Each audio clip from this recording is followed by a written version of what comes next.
my topic is about exercise and its impact on our immune system. I want to add a little bit to that, and that is enlighten, don't frighten. Because a lot of people are frightened to death of this flu epidemic. If indeed it is epidemic, I don't know all that research. However, what I do know and what I've seen, and primarily I have been working with seniors, 50 and over. So the fear level that they have about the flu is just incredible. It's off the charts. You can't even, it's not even on the charts. But one of the things that I have been able to do is bring awareness, information, education, enlightenment. And it has, on some level, brought down the fear level.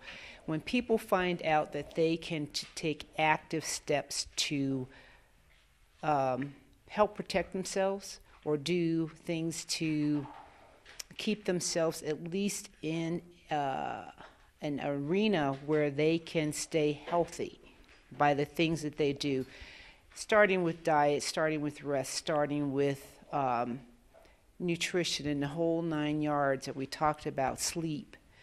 One key element that people, I'm not sure where this came from, but when you hit this magical age of 50 that you don't exercise anymore, and I'm like, I don't think so, not. In fact, it's just the opposite. I'm really encouraging people who are in that age category, and I'm working with clients as old as 97, who, by virtue of the fact that they can't stand up 30 minutes or 45 minutes or 60 minutes, but they can sit in a chair. And so I'm doing chair exercises with people, and I do a pretty kick-butt exercise program. How this ties into the influenza epidemic that we are in the midst of. It doesn't just apply to seniors. It applies to little ones, babies, all the way up to infants, all the way up to if you're 102.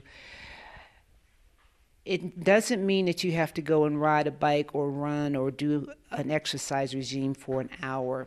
The studies show that you can do what's called micro or mini exercise programs a couple of times a day, 10 minutes a day, doing them 2 or 3 times a day, as opposed to I don't have enough energy, I'm not fit enough, I don't have enough endurance to do a 30-minute exercise regime. Most people might be in that category. However, you take your time to build up your endurance. You take your time to build up your capacity to do exercises or to participate in a program. And it doesn't mean you got to go out and run a marathon. It means maybe taking a walk 10 minutes. In particular, someone mentioned getting outside. That is a key thing. No matter what the weather is, unless it's a really blizzard or hailstorm or something like that, encourage people, or even yourselves, be a role model. 5 minutes outside, 10 minutes outside. We have more that we have to go up against indoors in terms of germs, bacteria, those types of things, than we do outside. So if you go outside and you get fresh air, I forgot, that actually helps lessen your capacity to catch the flu bugs or the bacterias and the viruses that are flying around indoors.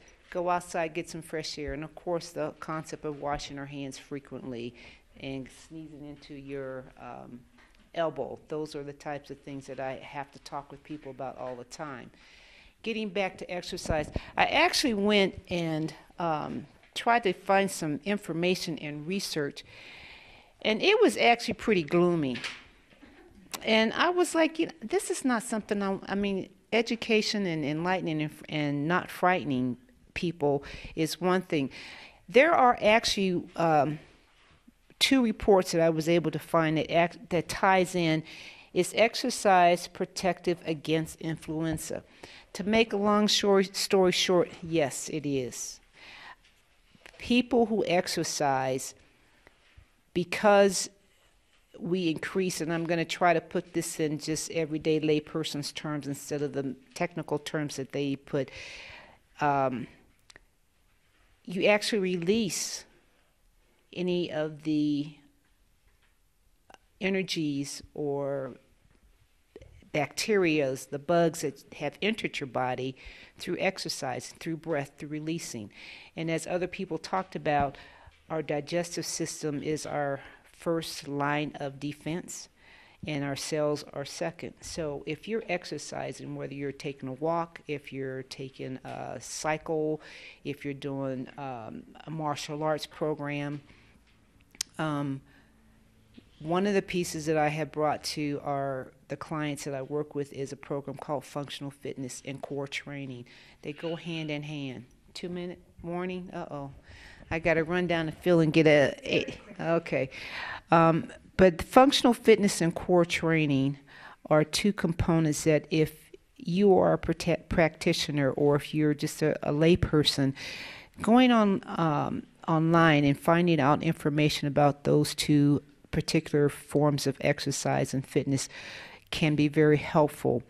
Functional fitness and core training, you start at your gut, you start at your digestive system, and it works its way throughout your whole body. And in the form of exercising, you do release any kinds of energies that may have inadvertently entered your body that could be something that could cause illness, and in particular flu. And it also really helps cleans out our lungs, which is where the flu normally will attack, and you're releasing all this energy. So I'm going to stop there, and if you have other questions, I probably might be able to answer them later on. Thank you.